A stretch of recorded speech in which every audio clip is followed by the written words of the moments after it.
Here I've got VERNEE Thor Plus, and let me show you how to enable safe mode on the following device. So at first, tap on power key and hold it for a while until you see the power off icon, and then keep holding power off icon until you see the notification about rebooting to safe mode.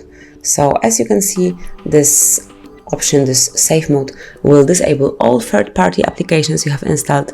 They will be restored when you reboot again. So if you truly want to activate safe mode, simply click on OK and wait a couple of seconds.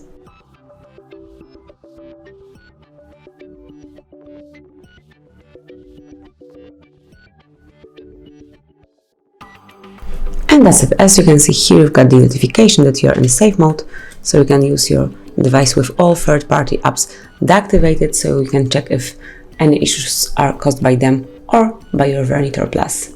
Then if you would like to go back to the normal mode, to the standard one, simply tap on power key, hold it for a while and select reboot.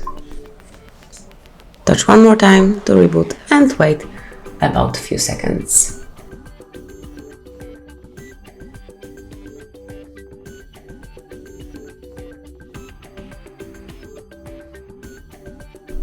And that's it. Now you are back in the standard mode, in the normal one, so you can use your device with all apps active. Thank you for watching. Please subscribe our channel and leave the thumbs up.